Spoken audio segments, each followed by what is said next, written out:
তোমরা আজকে যারা যারা কীর্তন শুনতে এসেছো সবাই কিন্তু 7 দিনের মধ্যেই মারা যাবে। জয় রাধে। ভালো, এই প্রথম শুনলাম কেউ মরার খবর শুনলে ভালো বলে গো। জয় রাধে। আরেকবার বলে দিই, আজকে যারা যারা কীর্তন শুনতে এসেছেন সবাই 7 দিনের মধ্যেই মারা যাবে। কথাটা কেন বললাম? কারণ হরিবাসরে দাঁড়িয়ে কোনোদিনও খারাপ কথা বলিনি আর বলবো না। আমাদের বার তো 7টি, রবিবার, সোমবার, মঙ্গলবার, বুধবার, বৃহস্পতিবার, শুক্রবার, শনিবার।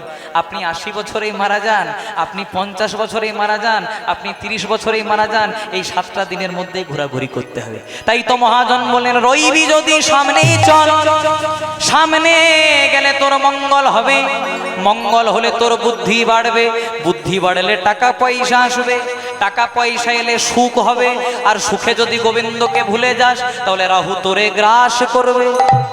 বড় দামি কথা, উত্তরটা আপনারাই দেবেন। বলছে রইবি যদি সামনে চল, রইবি মানে রবিবার, তাহলে সামনে চল মানে কি মায়েরা? একটু জোরে বলো। সোমবার, সামনে গেলে মঙ্গল হবে মানে মঙ্গলবার, মঙ্গল হলে বুদ্ধি বাড়বে, বুধবার, বুদ্ধি বাড়লে টাকা পয়সা আসবে, বৃহস্পতিবার, বৃহস্পতি এলে সুখ হবে। আর সুখে যদি চিন্তা করি আই এম গড, আমার শরীরের বল, আমার রক্তের বল, আমার রাজনীতির বল, রাখ বাবা তোর হরি বল। তাহলে শনিবারের দিন একদম রেডি হয়ে আছে, কৃষ্ণ নাম করজীব আর সব মিছে, বলাইতে পথ নাই শুধু জম আছে পিছে। তাই কবির একটা কথা আছে না, কুমোর পাড়ার গরুর গাড়ি বোঝাই করা, গাড়ি চালাই বংশী বদন, আর সঙ্গে যে যায় হাট বসেছে বক্সিগঞ্জে, কত জানো গো মায়েরা। জয় রাধে। বলছে কুমোর পাড়ার গরুর গাড়ি মানে খড় মাটিতে কুমোর যেমন ঠাকুর গড়ে, রক্ত মাংস দিয়ে ভগবান তেমনি একটা 3.5 হাতের মানব দেহ গড়ে। কুমোর পাড়ার গরুর গাড়ি মানে এই যে 3.5 হাতের দেহ গাড়িটা, বোঝাই করা কলসি হাড়ি মানে গাড়িটা ফাঁকা নাই, কলসি হাড়ি আছে 10 ইন্দ্রিয়, ষড়রিপু কাম ক্রোধ লোভ মোহ মদ মাৎসর্য, পঞ্চভূত ক্ষিতীয় মরুদ তেজ বোম, ত্রিগুণ সপ্তগুণ তমগুণ রজগুণ মানে 24 তত্ত্বে বোঝাই করা কলসি হাড়ি। গাড়ি চালায় বংশী বদন মানে গাড়ির মালিক কে? বংশী বদন মানে এই পেছনে দাঁড়িয়ে আছে। আপন আপন পিতা মাতা কি, নিজ নিজ গুরুদেব কি, নবদ্বীপ ধাম কি, বৃন্দাবন ধাম কি, উপস্থিত ভক্ত মণ্ডলী কি। কীর্তন ভালো লাগছে কি? না না ঠিক আছে, খুব ভালো জায়গায় আছে। জয় রাধে। এতক্ষণ আমরা ছিলাম শ্রীধাম নবদ্বীপে, গৌরের কথা আমরা অনেক আস্বাদন করলাম।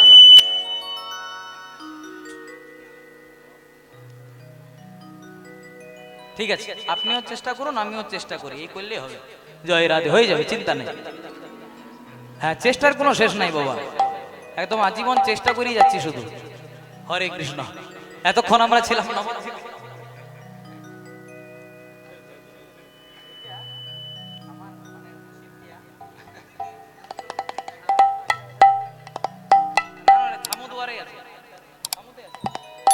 এতক্ষণ আমরা ছিলাম নবদ্বীপে, প্রবেশ করলাম মধুময় শ্রীধাম বৃন্দাবনে। আজকে আমরা বৃন্দাবন মাঝে যে লীলা আস্বাদন করব, বা আজকে আমরা বৃন্দাবন মাঝে যে লীলা শ্রবণ করব, আগে এই লীলাটিকে বলেছি। সুতিয়া আছে গোরা চাঁদ শয়ন মন্দিরে, বিচিত্র পালঙ্ক সজ্জা অতি মনোহরে। মহাপ্রভু মায়ের কোলে ঘুমিয়ে গেছেন, তেমনি কালকে আপনারা রাস লীলা শুনেছেন। এই যে রাসের মূল তত্ত্ব, আমি কালকে কিন্তু সবটা আমার মানে আমি ছিলাম ওখানে, কিন্তু কানটা আমার এখানেই ছিল। জয় রাধে, হরে কৃষ্ণ। আমি ওখানে থাকলেও কান আমার এখানেই ছিল। উনি রাস করছিলেন, আর রাসের মূল তত্ত্বটা কিন্তু বলে যান নাই, আর আমি বলবো বলেই এসেছি। রাস বানান কি? রয়াকার দন্তস্ব রাস, রয়ে হয় জীবাত্মা আর দন্তস্ব হয় পরমাত্মা, মাঝে আকার। ওই পরমাত্মা জীবাত্মার পূর্ণ মিলনের নাম রাস, ভক্ত ভগবানের পূর্ণ মিলনের নাম রাস। ভগবান যে রাসলীলা করেছিলেন, ভগবানের তখন কোনো কামনা বাসনা ছিল না। দেখবেন আমাদের অনেকের বাড়িতে ক্যালেন্ডার আছে, যেখানে ভগবান শ্রীকৃষ্ণ ব্রজগোপীদের বস্ত্র ধরে গাছের ডালে বসে আছে, আর ব্রজগোপীরা এইভাবে লজ্জা নিবারণ করছে যমুনার জলে দাঁড়িয়ে আছে। মায়েরা, যাদের বাড়িতে এই সব ক্যালেন্ডার আছে, আমার কীর্তন শোনার পরে কালকে গিয়ে এই ক্যালেন্ডারগুলো জলে ভাসিয়ে দেবেন। যদি বলেন কেন? ভগবান যদি রাসলীলা করেছিলেন, ভগবানের বয়স ছিল 8 বছর, আর আমরা ক্যালেন্ডারে যে কৃষ্ণকে বসিয়ে দিই, ভালো করে তাকাবেন, তার বয়স মিনিমাম 21+। মানে নাবালক নয়, সাবালক। জয় রাধে। আর যে ব্রজগোপীগুলো দাঁড়িয়ে থাকে, কারো বয়স 22, কারো বয়স 25, এগুলো দেখলে আমাদের হিন্দু জাতির কলঙ্ক। যারা তৈরি করে তাদের মতো অপরাধী জগতে কেউ নাই। আর এই কারণে আমাদের হিন্দু সনাতন ধর্মটা আস্তে আস্তে নিচে নেমে যাচ্ছে। তাই আজকে আমরা যে মুরলী বর্ষণ লীলা শুনবো, এই লীলা শুনতে হলে, জানতে হলে প্রথমে আমাদেরকে একটি তত্ত্ব জানতে হবে। আচ্ছা মায়েরা, তোমরা ভগবানের ক্যালেন্ডারে ছবি দেখেছো কৃষ্ণের? আচ্ছা বলো তো, যেটা ভগবানের চূড়া মানে মুকুট, সেটা কোথায় থাকে? মাথায়। আর নুপুরগুলো কোথায় থাকে? পায়ে বা চরণে। আজকে ভগবানের মাথার চূড়াটির সঙ্গে ভগবানের চরণের নুপুর দুটির একটু ঝগড়া হচ্ছে। আমাদের ঝগড়া হয় কি নিয়ে? পাড়ায় জল নেওয়া নিয়ে, জল ফেলা নিয়ে, ভোটের দিনে দেওয়াল লেখা নিয়ে। কিন্তু এ ঝগড়া সে ঝগড়া নয়।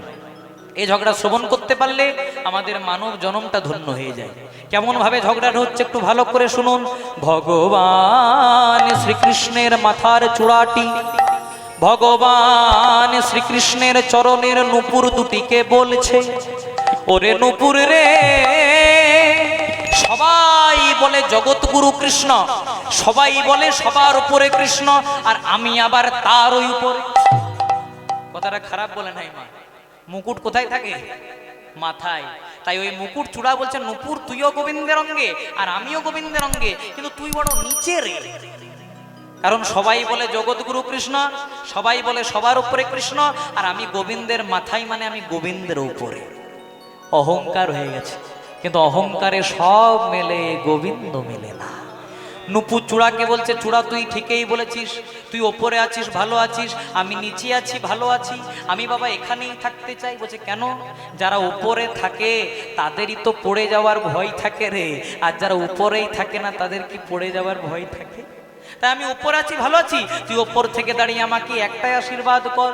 চূড়া মনে মনে চিন্তা করছে, চূড়া মনে মনে চিন্তা করছে, বোধহয় আমি গোবিন্দের মাথায়, তাই আমার বোধহয় বিরাট পাওয়ার, তাই আশীর্বাদ চাইছে। বল নুপুর, বল তুই কি চাস? বলছে তুই শুধু আমাকে একটাই আশীর্বাদ কর, আমি যেন গোবিন্দের চরণ ধরে থাকতে পারিনি। তাই গৌর হরি হরি। আমি যেন গোবিন্দের চরণ ধরে থাকতে পারি, যেন চরণ ধরে থাকতে পারি, যেন চরণ ধরে থাকতে পারি। কারণ গোবিন্দ চরণ বড় আমি ভালোবাসি, যেন চরণ ধরে থাকতে পারি। গোবিন্দের চরণ বড় ভালোবাসি, চরণ ধরে থাকতে পারে। এবার নুপুর একটা দামি কথা বলে দিয়েছে। আচ্ছা বলতো চূড়া, যারা প্রকৃত কৃষ্ণ ভক্ত হয় তারা গোবিন্দের কোন জায়গাটা বেশি পছন্দ করে? ও মায়েরা, তোমরা গোবিন্দের কোন জায়গা বেশি পছন্দ করো? কেউ বলে যে ভগবান তোমার মাথা দাও? আমারও 14 পুরুষের শক্তি নেই যে ভগবানের কাছে মাথা চাইব। যারা প্রকৃত কৃষ্ণ ভক্ত তারা কি বলে? বলে হে গোবিন্দ রাখো চরণে, হে গোবিন্দ রাখো চরণে, মোরা তব চরণে শরণাগত, তব চরণে শরণাগত, মোরা তব চরণে শরণাগত, তব চরণে শরণাগত, আশ্রয় দাও আশ্রিত জনে, হে গোবিন্দ রাখো চরণে, হে গোবিন্দ রাখো চরণে, হে গোবিন্দ রাখো চরণে। তাই নুপুর বলছে চূড়া, যারা প্রকৃত কৃষ্ণ ভক্ত হয় সবাই গোবিন্দের চরণ পছন্দ করে, আর আমি যখন চরণ পেয়েছি আমার আর উপরে ওঠার অভিলাষ নাই। তখন চূড়া মনে মনে চিন্তা করছে, তাহলে তো নুপুরেই ভালো জায়গাটা পেয়েছে, আমি তো পাই নাই। তাই প্রভু যে প্রভু যারা প্রকৃত কৃষ্ণ ভক্ত হয় সবাই তোমার চরণ পছন্দ করে, নূপুরকে দিয়েছো কই আমাকে তো দাও নাই। তখন ভগবান বলছে চূড়া তোর জায়গা মাথায়, তোকে যদি পাইয়ে নিয়ে আসি তাহলে নূপুর যাবে কোথায়? আমি তো আর এক ভক্তকে আনন্দ দিতে গিয়ে আরেক ভক্তকে কাঁদাতে পারি না। বলছে না, আমি যখন বলেছি আমার চরণ চাই চাই, বারবার করে যখন জেদ করছে বলছে ঠিক আছে তোকে চরণ দেবো। বলছে কবে দেবে? বলছে আমার চরণ দেব না। তাহলে কার চরণ দেবে? বলছে এই বৃন্দাবনে আমার চেয়েও একজন আর দামি চরণ আছে, আমি তোকে তার চরণ দেব। সে কি বলছে প্রভু, তুমি নাকি জগৎগুরু কৃষ্ণ, তুমি নাকি সবার উপরে কৃষ্ণ, তোমার উপরও দামি চরণ?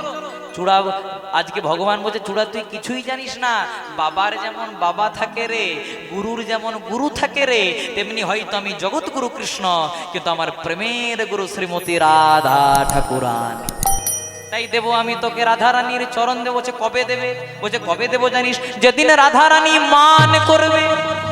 আমি রাধারানীকে কথা দেব, রাধে গো আমি তোমার কুঞ্জে রাত্রি যাপন করব, কিন্তু রাধারানীর কুঞ্জে যাওয়ার পূর্বে আমি বৃন্দাবনের আরেক ভক্ত চন্দ্রাবলীর কুঞ্জে প্রবেশ করব। রাধারানীর কুঞ্জে যেতে দেরি হয়ে যাবে, সেদিন রাধারানী মান করবে। ও মায়েরা তোমরা মান করো? করেন? খুব আস্তে আস্তে মাথা নাড়ছে গো। বলুন বলুন। মান করেন না? হ্যাঁ, মা বলছে করে না, আবার সব করে। হ্যাঁ বাহ, জয় রাধে। আমি যেখানে থাকি তার পাশের বাড়িতে একজন অফিসে কাজ করে, তার স্ত্রী বলছে শোনো যা করবে করবে, আসার সময় একটা হলুদ শাড়ি আনবে। রাত্রিবেলায় এসেছে তো দোকান খোলা পাই নাই মা, বাড়িতে এসেছে খালি হাতে, তাহলে বুঝেই নিন কি হতে পারে। কিন্তু এই ঝগড়ার সঙ্গে ভগবানের ঝগড়া তুলনা করলে চলবে না, কারণ এটা হচ্ছে আমাদের চাওয়া পাওয়ার ঝগড়া। কিন্তু রাধারানী ঝগড়া করেছিলেন কেন না? গোবিন্দের চরণ পাওয়ার জন্য। কারণটা কেন না? একদিন রাধারানী গোবিন্দকে কথা দিয়েছিলেন, গোবিন্দ রাধারানীকে কথা দিয়েছে রাধে আমি তোমার কুঞ্জে রাত্রি যাপন করব। কিন্তু রাধারানীর কুঞ্জে যাওয়ার পূর্বে ভগবান চন্দ্রাবলীর কুঞ্জে প্রবেশ করেছিলেন। রাধারানীর কুঞ্জে যেতে দেরি হয়েছিল, সেদিন রাধারানী মান করেছিলেন। ও চূড়া আমি সাম দাম দণ্ড ভেদ অনেক পদ্ধতি অবলম্বন করব, কিন্তু কিছুতেই যখন রাধার মান ভাঙবে না, তখন চূড়া বলছে হ্যাঁ গো মানটা ভাঙাবে কি করে? বলছে কিছুতেই যখন মান ভাঙবে না কি করবো জানি? শেষমেশ আমি রাধার পায়ে ধরে দেব। তাই গৌর রাধার পায়ে ধরে দেব, রাধার পায়ে ধরে দেব, রাধার পায়ে ধরে দেব, বলে জয় রাধে শ্রী রাধে বলে রাধার পায়ে ধরে দেব, রানী কৃপা করো বলে রাধারানী তোমার হলাম। জয় রাধে শ্রী রাধে বলে, রাধারানী কৃপা করো বলে, হরি রাধে বলে, রাধারানী কৃপা করো বলে আমি রাধার পায়ে ধরে দেব। আর রাধারানীর চরণ দুটিকে জড়িয়ে ধরে বলবো রাধে দেহি পদ পল্লব মুদারম, মানে তোমার চরণে আমায় জায়গা দিও। সবাই জানবে রাধারানী মান করেছে তাই মাথাটা পায়ে দিয়েছে, কিন্তু সেটা আসল কারণ নয়। হ্যাঁ রে, আমি যদি রাধারানীর পায়ে আমার মাথাটা দিই, হ্যাঁ রে চূড়া সেদিন তো তুইও আমার মাথাতেই থাকবি রে। মানে এক কাজে দুটোই হয়ে যাবে, সেদিন পাবি রাধার চরণ পাবি। আর রাধারানীর চরণ দুটিকে জড়িয়ে ধরে গোবিন্দ বলেছিলেন স্বরগরল খণ্ডনম মম শিরসি মণ্ডনম দেহি পদ পল্লব মুদার। এই শ্লোকটা কোথা থেকে নেওয়া? মকর সংক্রান্তিতে দুটো মেলা বসে। হ্যাঁ 2 মিনিট সময় দিন। মকর সংক্রান্তিতে দুটো মেলা বসে, একটা আপনাদের দক্ষিণ 24 পরগনার গঙ্গাসাগর মেলা, আর আরেকটা মেলা বসে আমাদের বীরভূম জেলাতে কেন্দুলি অজয় নদীর তীরে। মেলাটার কি নাম? একবার দর্শন করে আসবেন, কারণ মহাপ্রভু জন্মের পূর্বে জয়দেব তার শ্লোকের মধ্যে একদিন ভগবানকে সশরীরে নামিয়ে এনেছিলেন। এই সব জায়গাগুলো যদি ঘুরে আসেন আমাদের মানব জন্ম ধন্য হয়ে যায়। আমাদেরকে অনেকে প্রশ্ন করে ভগবানকে শুধু ভারতেই নামতে পেল? আমেরিকা আছে, জাপান আছে, পাকিস্তান আছে, সেগুলোতে না নেমে ভগবান কেন ভারতেই নামলো? তাদেরকে শুধু একটাই কথায় উত্তর দেওয়া যায়, এরোপ্লেন তো আর সব জায়গায় নামে না। এরোপ্লেন আপনার বাড়ির ছাদেও নামবে না, আমার বাড়ির ছাদেও নামবে না। যেখানে এয়ারপোর্ট থাকবে সেখানে এরোপ্লেন নামবে, যেখানে হেলিপ্যাড থাকবে সেখানে হেলিকপ্টার নামবে। তেমনি ভক্তির এয়ারপোর্টটা ভারত ছাড়া অন্য কোনো জায়গায় নাই। তার প্রমাণ কেউ পাকিস্তানকে মা বলে না, কেউ জার্মানিকে মা বলে না, কেউ রুশকে মা বলে না, কিন্তু আমরা সবাই বলি ভারত মা। ভারতকে আমরা মায়ের চোখে দেখি। তাই যিনি পুজো করেন, পুজো করে তার যত না মঙ্গল হয়, যিনি পুজোর জন্য নিয়মিত উপকরণ তৈরি করে দেন, মালা গেথে ভগবানকে সেবা দেন, মন্ত্রোচ্চারণ করে পুজো করলে তার যত না মঙ্গল হয়, এই কাজগুলো করে দিলে তার চেয়ে দ্বিগুণ মঙ্গল হয়। কথাটা কেন বললাম? কিছুক্ষণের জন্য আপনাদের হরিবাসরে আমি হরি নামের পূজারী, কিন্তু যাদের ঐকান্তিক প্রচেষ্টায়, যাদের আনুকূল্যে, যাদের দানে প্রতিদানে আজকে এই মহতি হরিবাসর, এই হরিবাসরগুলো চালানোর জন্য অনেক অর্থের প্রয়োজন হয়। আমরা তো টাকা পয়সা নিয়ে চলে যাই। জয় রাধে। তাই কমিটির তরফ থেকে আপনাদের কাছে ভিক্ষার পাত্র চলে যাবে। একটু কয়েনগুলো না দিয়ে যদি গান্ধীজির ফটোগুলো দেন তাহলে বেশি সুবিধা হয়। নিতাই গৌর প্রেমানন্দে হরি হরি বল। তাই সবাই মিলে গাইব মতে করি দে রে নন্দ লালা। এখনো সবাই হাত তুলে নাই? হ্যাঁ, যাদের হাত আছে তারাই তুলুন, তাদের হাত নাই তোলার দরকার নেই। সবাই চুপ করে বসে আছে, কেউ উলুধ্বনি করে না যে। হ্যাঁ, মতে করি দে রে নন্দ লালা, নীলাচলের কে দড়বালা। মতে করি দে, মতে করি দে, মতে করি দে রে নন্দলালা, নীলাচলে কে দড়বালা। মতে করি দে রে নন্দ লালা, পুরী ধামের কে দড়বালা। ओ मत कर दे, ओ मत कर दे, मत कर दे नंद लाला, लीला चल के दौड़ो बाला। জয় জগন্নাথ, জয় জগন্নাথ, জয় জগন্নাথ বলো জয় জগন্নাথ। জয় জগন্নাথ, জয় জগন্নাথ, জয় জয় জয় জয় জয় জগন্নাথ। জয় জগন্নাথ, জয় জগন্নাথ, জয় জয় জয় জয় জয় জগন্নাথ। ओ जय जगन्नाथ, जय जगन्नाथ, जय जगन्नाथ बोलो जय जगन्नाथ। জগন্নাথ স্বামী নয়ন পথগামী। উলুধ্বনি হরি হরি বল। জগন্নাথ নামে নয়ন পথগামী। জগন্নাথ স্বামী নয়ন পথগামী। ओ जगन्नाथ स्वामी नयन पदगामी। ভব তুমে, ভব তুমে, ভব তুমে, ভব তুমে। ভব তুমে, ভব তুমে, ভব তুমে বলো ভব তুমে। ভব তুমে, ভব তুমে, ভব তুমে, ভব তুমে। বাহ! ओ भव तुमे, भव तुमे, भव तुमे, भव तुमे। ভব তুমে, ভব তুমে, ভব তুমে, ভব তুমে। ভব তুমে, ভব তুমে, ভব তুমে বলো ভব তুমে। রাধার মন হরিব। সবাই মিলে একসঙ্গে হাত তুলে তুলে একসঙ্গে জয় জয় রাধার মন হরিব। জয় রাধা রমন হরি গো, জয় রাধা রমন হরি গো। রাধার মন হরিব, জয় জয় রাধার মন হরিব। जय जय राधा रमन हरि बो, जय राधा रमन हरि बो। গোবিন্দ জয় জয় গোপাল জয় জয়। গোবিন্দ জয় জয় গোপাল জয় জয়। গোবিন্দ জয় জয় গোপাল জয়। गोविंद जय जय गोपाल जय जय। রাধা রমন হরি গোবিন্দ জয় জয়। রাধা রমন হরি গোবিন্দ জয় জয়। রাধা রমন হরি গোবিন্দ জয় জয়। राधा रमन हरि गोविंद जय जय। জয় জয় রাধা রমন হরি বল। উলুধ্বনি মায়েরা সবাই মিলে একসঙ্গে হরি বল। জয় জয় রাধা রমন হরি বল। জয় জয় রাধা, জয় জয় রাধা, জয় জয় রাধা রমন হরি গো। জয় জয় রাধা রমন হরি গো, জয় জয় রাধা রমন হরি গো। জয় জয় রাধা রমন হরি গো। राधा रमन हरि बो, राधा रमन हरि बो, রাধা রমন হরি গো। राधा रमन हरि बो। ও রাধা মন হরি বল। বলিয়ে রাধা রানী কি জয় হোক। তাই ভগবান শ্রীকৃষ্ণ এদিকে রাস রসে ক্লান্ত পরিশ্রান্ত হয়ে আজকে কুঞ্জের মাঝে যুগলে শয়নে আছেন। এখানে আমাদেরকে জানতে হবে, দেখবেন আমরা অনেকে বলি ভগবান 100 কোটি গোপীকে নিয়ে লীলা করেছিলেন। 100 কোটি মানে 100 কোটি। যখন ভগবান রাসলীলা করেছিলেন ভারতের জনসংখ্যাই বাবা কোটি ছিল না, তাহলে ভগবান শত কোটি গোপী পেলেন কোথায়? আমেরিকা থেকে ধার করলেন না ব্রিটেন থেকে গোপী ধার করলেন? জয় রাধে। এগুলো আমাদের একটু বুঝতে ভুল হয়ে যায়। ভগবান শত কোটি গোপী মানে 100 কোটি গোপীকে নিয়ে লীলা করেননি।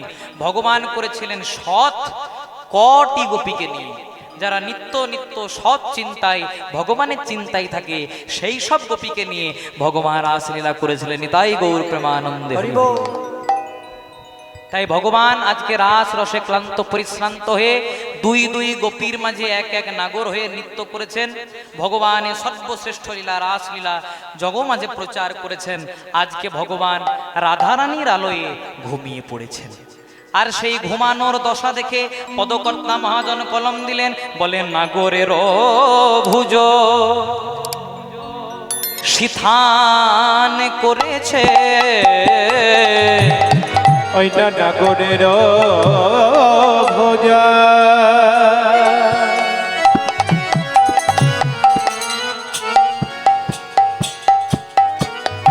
শীতন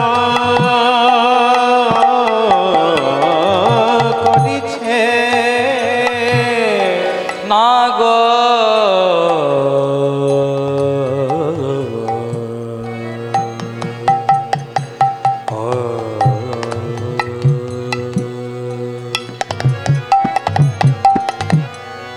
যে বাঁশির গানে রাধারানী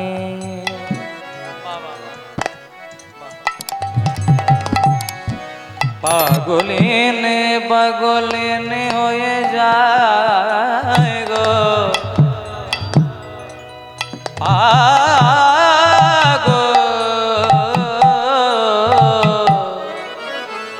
রাধারানী পাগলিনী হয়ে যায় গো। রাধে কৃপা কর বলে রাধারানী তোমার হরাম বলে, রাধে রাধে ওইটা নাগরের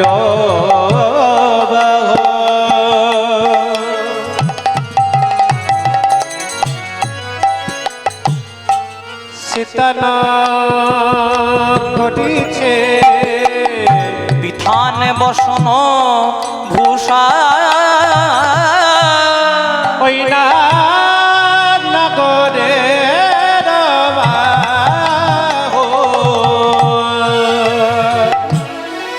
শীতন করিছে বিধায়কের ঘোষা। বৈষ্ণব মহাজন বলছেন নাগরের ভুজ মানে কৃষ্ণের ভুজ মানে হাত, বালিশ করেছে মানে রাধারানী বালিশ না পেয়ে আজকে কৃষ্ণের হাতটাকে বালিশ করেছে। নাগরের ভুজ বালিশও করেছে বিধান বসন ভূষা। আর কি হয়েছে বলেন আশার নিঃশ্বাসে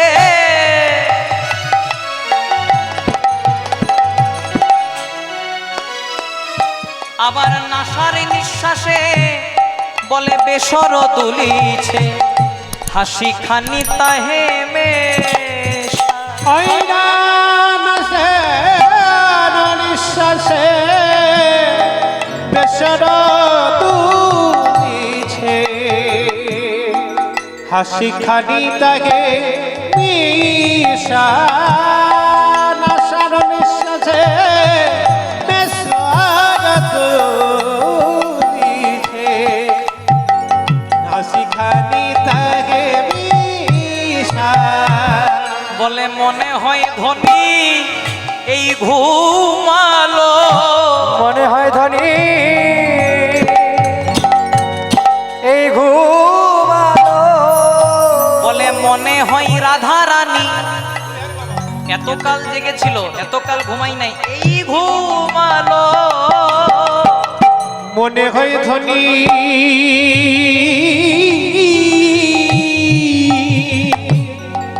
এই ঘুমালো, রাধারানী সারা নিশি রাসে জেগেছিল মনে হয় ধনী এই ঘুমালো, সারা নিশি মনে হয় জেগেছিল, বলে যাই যাই ভাবের পালাই যাই,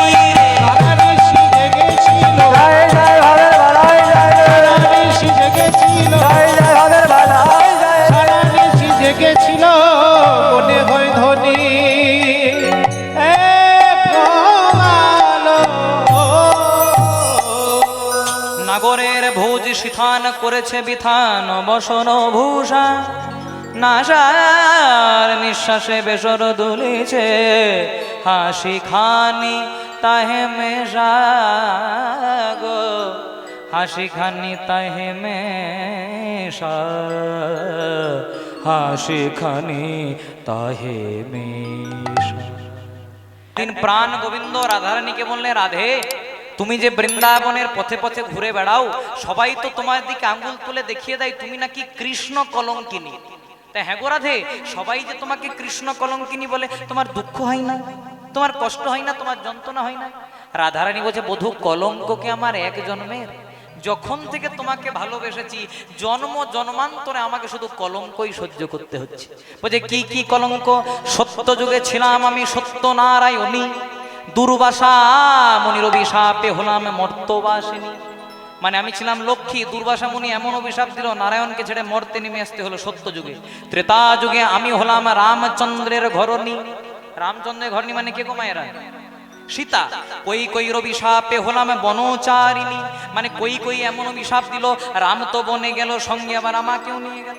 দাপর যুগে আমি হলাম আয়ানের ঘরণী। তোমাকে ভালোবাসি বলে আমাকে সবাই বলে আমি নাকি কৃষ্ণ কলঙ্কিনী। বলছে না গো, সেসব জানতে চাই না, তোমাকে যে কৃষ্ণ কলঙ্কিনী বলে তোমার দুঃখ হয় না? বলছে না, হয় না। বলছে কেন? বলছে আমাকে যদি কেউ শুধু কলঙ্কিনী বলতো আমার কষ্ট হতো, আমাকে যদি কেউ শুধু কলঙ্কিনী বলতো আমার যন্ত্রণা হতো, কিন্তু যখনই আমি বৃন্দাবনের পথে পথে ঘুরে বেড়াই আমাকে তো কেউ শুধু কলঙ্কিনী বলে না, আমাকে সবাই বলে আমি নাকি কৃষ্ণ কলঙ্কিনী। আর যখনই কলঙ্কিনী বলার আগে তোমার নাম মানে কৃষ্ণ নাম যোগ করে দেয়, আমার সব দুঃখ কষ্ট জ্বালা যন্ত্রণা দূরে চলে যায়। গোবিন্দ বললে, রাধে এই না হলে তুমি আমার প্রেমের গুরু রাধারানী, তা আমি যদি তোমাকে ভালোবেসে কিছু দিতে চাই তুমি নেবে? তখন রাধারানী বলছে, বধূ তুমি দেবে আর আমি কি না নিয়ে থাকতে পারি? বলো রাধে, বলো কি চাও। এখানে এই পদাবলীটা আপনারা সবাই শুনেছেন, চণ্ডীদাস ঠাকুরের পদাবলী। বধূ কি বলিব আমি, হে বধূ কিয়া বলিব আমি,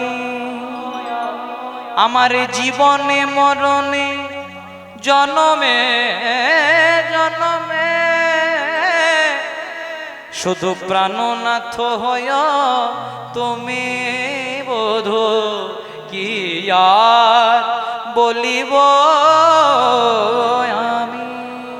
ও মায়েরা, আমরা যখন দুর্গা পূজার দিনে অষ্টমীর দিন একটা নতুন শাড়ি নতুন ধুতি পরিধান করে মা দুর্গার কাছে গিয়ে পরে কি বলি? রূপং দেহি, মানে ভগবান এত ভালো রূপ দিল তাতে পোষাইলো না, বললাম আমাকে আরো রূপ দাও।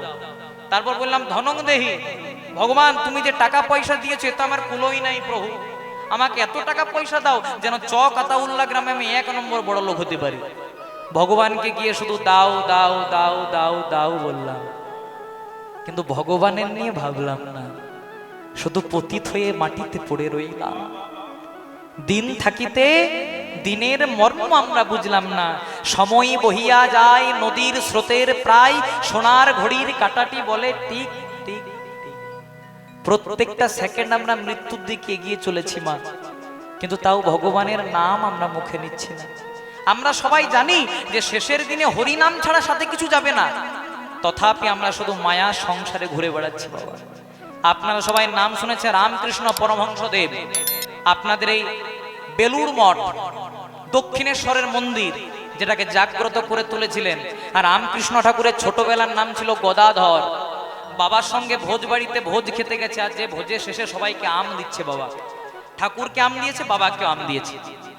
যেই না আম দিতে আসছে ঠাকুর বাবার হাত থেকে ধরে পড়ে বলছে, বাবা আমাকে আমাকে যে আম দিচ্ছে তাকে বলো না আমাকে যেন একটা আমের আটি দেয়। ঠাকুরের বাবা বলছে, শুনুন না আমার ছেলেটার আমের আটি খেতে খুব ভালোবাসে, একটা দেবেন। দিয়েছে মা, যেই না দিয়েছে ছেলেটা চেটে পুটে পরিষ্কার করে দিয়েছে। এবার বাবাকে বলছে, বাবা যে আম দিচ্ছিল তাকে বলো না আমাকে যেন আরেকটা আমের আটি দেয়। এবার বাবা বলছে, শুনুন না আমার ছেলেটার আমের আটি খুব ভালো লেগেছে, আরেকটা দেবে। বলছে কোটা শেষ। বলছে আমি এই পরিবারের নয়, এখানে আমি পরিবেশন করতে এসেছি। আমাকে ওপর মহল থেকে ইনস্ট্রাকশন মানে বলা আছে যে বড়দেরকে 2টি করে আম, ছোটদেরকে 1টি করে। আপনার ছেলে ছোট ছেলে 1টি দিয়েছে, হাত দিতে পারবো না। সবাই হাত পরিষ্কার করে বাড়ি যাচ্ছে মা, কিন্তু ঠাকুর হাত পরিষ্কার করে নাই। ঠাকুর ওই আমের আটিটাকে চাটতে চাটতে চাটতে চাটতে যাচ্ছে। বাবা বলছে ও কথা ধর, তোর আমের আটিটা এত ভালো লেগেছে। বলছে খুব ভালো লেগেছে বাবা, যদি আরেকটা পেতাম।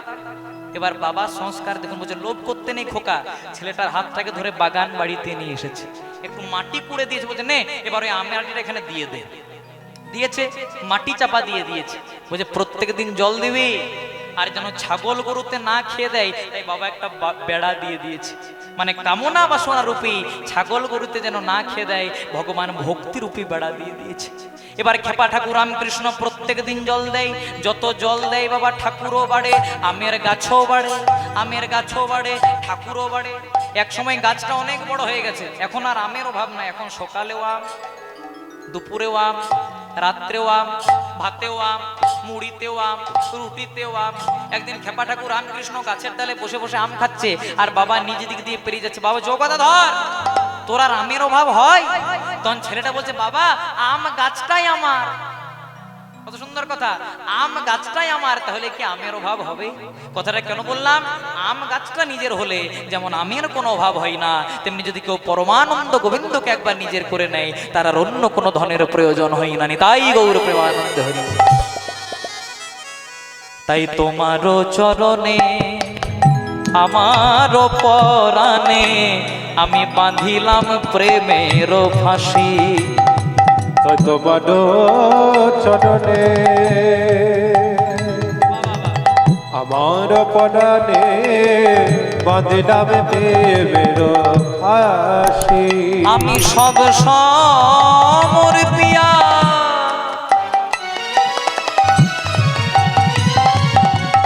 আর এক মন হইয়া, আমি সব সমর্পিয়া এক মন হইয়া, আমি নিশ্চয় হইব দাসী। প্রভু আমার অন্য কিছু চাওয়ার নাই, আমি তোমার চরণে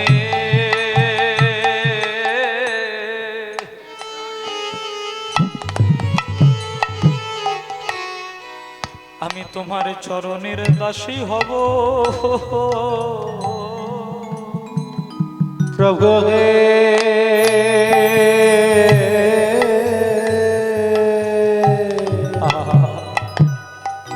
আমি তোমার চরণে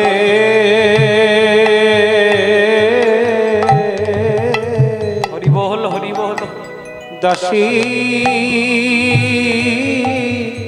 হব। ভগবানকে পেতে গেলে ভক্তি লাগে মা, তার প্রমাণ আমরা পেয়েছি। যেদিন যুধিষ্ঠির মহারাজ ইন্দ্রপ্রস্থ নগরে রাজসূয় যজ্ঞ করলেন, যজ্ঞটা যেন সম্পূর্ণ হয়, যজ্ঞটার যেন অভিষেক হয় ঠিকভাবে, তাই যুধিষ্ঠির মহারাজ ভগবান কৃষ্ণকে বললেন, কৃষ্ণ এই যজ্ঞটা যে সম্পূর্ণ হবে, যেন সব ঠিকভাবে সম্পূর্ণ হয়, সেটা বুঝবো কি করে? আজকে ভগবান শ্রীকৃষ্ণ একটা ঘণ্টা ধ্বনি টাঙিয়ে দিলেন ওপরে। বলছে যখন তোমার যজ্ঞ সম্পূর্ণ হবে এই ঘণ্টা ধ্বনিটা আপনা আপনি বেজে যাবে। তাই দেখবেন মায়েরা, বড় বড় মঠ মন্দিরেও কিন্তু অনেকজনা ঘণ্টা দান করে, এটা তখন থেকেই কথিত আছে। এবার রাজা যুধিষ্ঠির আজকের ইন্দ্রপ্রস্থ নগরে রাজসূয় যজ্ঞ করছে, সব শুরু হয়ে গেল। প্রথমে শুরু হলো অষ্টম প্রহর, তারপর শুরু হলো 16 প্রহর, তারপর শুরু হলো 24 প্রহর, তারপর শুরু হলো নবম দিবস। বৈষ্ণব সেবা চলছে, নামও চলছে। আজকে দেখতে দেখতে অনেক দিন পেরিয়ে গেল, কিন্তু ঘণ্টা ধ্বনি বাবা বেজে উঠলে না। যুধিষ্ঠির মহারাজ কৃষ্ণকে বলছে, হ্যাঁ গো কৃষ্ণ, এত তো বৈষ্ণব সেবা করালাম, এত তো নাম করালাম, তাহলে কি আমার যজ্ঞ এখনো সম্পূর্ণ হলো না? এখনো যে ঘণ্টা ধ্বনি বাজলো না? বলছে না। তার বলছে, হ্যাঁ গো বৈষ্ণব সেবা করেছো? বলছে জগতে যত যত বৈষ্ণব আছে সবাইকে ঝেড়ে নিমন্ত্রণ করেছি আর খাইয়েছি, আর কেউ বাকি নাই। বলছে শোনো, সবাইকে নিমন্ত্রণ করেছো, সব বৈষ্ণব এসেছে, কিন্তু একজনা যে এখনো আসেনি। কে না? দেখো কিছু দূরেই বসে আছে মুচির ছেলে রুই দাস। সে জাতিতে মুচি কিন্তু কর্মে বৈষ্ণব। বৈষ্ণব কাকে বলে? যাহারে দেখিলে মুখাই সে কৃষ্ণ নাম, জানিবে সেই হলো বৈষ্ণব প্রধান। মুচি হয়ে সূচি হয় যদি কৃষ্ণ ভজে, সূচি হয়ে মুচি হয় যদি কৃষ্ণ ত্যাজে। সবাইকে নিমন্ত্রণ করেছো, কিন্তু ওই মুচির ছেলে রুই দাস ও যে এখনো আসেনি, ও যদি না আসে তাহলে তোমার যজ্ঞ যে সম্পূর্ণ হবে না। যুধিষ্ঠির মহারাজ প্রথমে অর্জুনকে পাঠালেন, অর্জুন যা নিমন্ত্রণ করে নিয়ে আয়, ওকে সেবা করাতে হবে, না সেবা করালে যে আমাদের যজ্ঞ সম্পূর্ণ হবে না। অর্জুন গেল। রুইদাস, বড় নিরুপায় হয়ে তোমার কাছে এসেছি। আমার দাদা ইন্দ্রপ্রস্থ নগরে রাজসূয় যজ্ঞ করছে, সবাইকে নিমন্ত্রণ করেছে, আপনি যদি না যান তাহলে আমাদের যে অপরাধ হবে, যজ্ঞ সম্পূর্ণ হবে, তাড়াতাড়ি চলুন। রুইদাস তো মুচির ছেলে, জুতো সেলাই করছে আর মুখে কিন্তু নাম গাইছে। বলছে দাঁড়াও, এই কর্মটা আমার হয়ে যাক, তারপর আমি ঠিক যাব। একদিন, দুদিন, 3 দিন করতে করতে 8টা দিন পেরিয়ে গেল। নবম দিবস আর 1টি দিনেই বাবা বেঁচে আছে। অর্জুন ফিরে এলো ভারাক্রান্ত হয়ে। এবার ভীম বলছে তাহলে শোনো দাদা, অন্য কাউকে পাঠাতে এবার আমি যাব, যদি আসে তো ভালো, আর নাহলে কাঁধে চাপিয়ে নিয়ে চলে আসবে। ভীম যেমন তার মতন। ভীম বলছে শোনো রুইদাস, অর্জুনকে নিমন্ত্রণ করতে পাঠিয়েছিলাম, আপনি আসেননি, তাড়াতাড়ি চলুন, যদি যাবেন তো ভালো, ভালোই, আর নাহলে আপনাকে কাঁধে চাপিয়ে নিয়ে চলে যাব। জয় রাধে। বলছে ঠিক আছে, কাঁধে চাপাতে হয় না, চলো চলো আমি তোমার সঙ্গে যাচ্ছি, আমার যে ঝোলাটা আছে ঝোলাটা তুমি নিয়ে চলো। এবার ঝোলাটাকে 1 বার কেন, 2 বার কেন, 3 বার কেন, 10 বার উঠানোর চেষ্টা করলো, ঝোলা কিন্তু উঠলো না। জয় রাধে। কেন উঠলো না? কারণ ভীমের মনে অহংকার ছিল, তার শরীরের অহংকার যে আমি সব পারি। 1.25 লক্ষ হাতির জোর ছিল ভীমের। ভীম নিরুপায় হয়ে লজ্জিত হয়ে চলে গেল। যুধিষ্ঠির মহারাজ ছলো ছলো নয়নে এলে, রুইদাস আমি বড় অপরাধী, সবাইকে পাঠিয়েছি, আমার মনে একটু অহংকার ছিল, সবাইকে পাঠালাম, আমাকে যাওয়ার দরকার নাই, কিন্তু আমি গৃহকর্তা হয়ে নিজে এসেছি, চলুন না আমার বাড়িতে চলুন। আপনি যদি প্রসাদ না পান আমার যজ্ঞটা যে সম্পূর্ণ হবে না। চলো মহারাজ, এবার যাও। নামের ঝোলা যুধিষ্ঠির নিল, আর এইদিকে পেছনে পেছনে রুইদাস গেল। খেতে বসেছে মা, থালা ভর্তি খাবার দিয়েছে। রুইদাস মনে মনে চিন্তা করছে, জীবনে কোনোদিনও এত ভালো খাবার খাইনি, কোনটা থেকে শুরু করব আর কোনটা ছাড়বো। আর ভগবানকে ডাকছে, প্রভু কি পরীক্ষায় ফেলে দিলে গো, যদি এখনই আমি প্রসাদ পাওয়ার পর ঘন্টা না বাজে আমাকে সবাই অপবাদ দেবে যে মুচির ছেলে হতে এসেছে বৈষ্ণব। আর যদি আমি প্রসাদ পাওয়ার পর যদি ঘন্টা বেজে যায় আর তা দেখে যদি আমাকে সবাই নাম করে আর আমার মনে যদি অহংকার জেগে যায়, হে প্রভু যা করো তুমি করো। এই বলে যেই না প্রসাদটা নিয়েছে, অমনি কি হলো জানো মা, হরি নামে ঘন্টা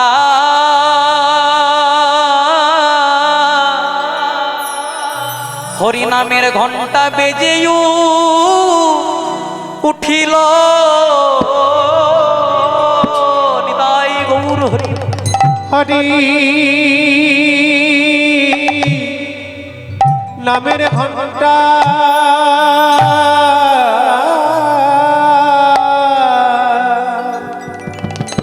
নামের ঘন্টা বেজেও উঠিল।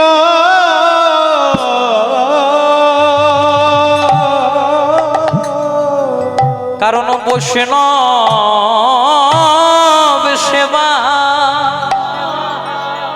বৈষ্ণব সেবা এতক্ষণে সম্পূর্ণ হলো।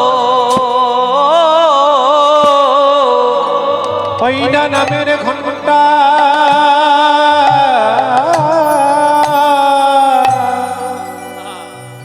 নামের ঘন্টা বেজেও উঠিল।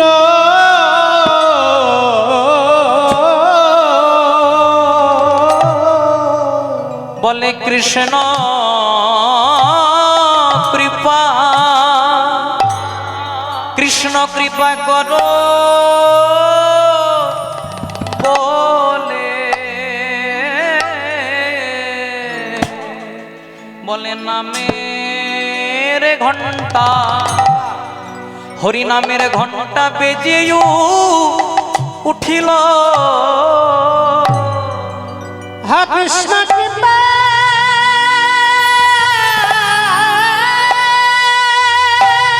বল হরি বল হরি বল। কৃষ্ণ কৃপা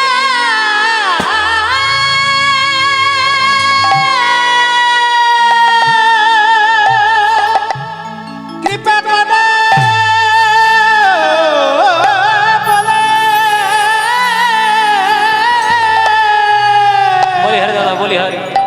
কৃপা করে বলে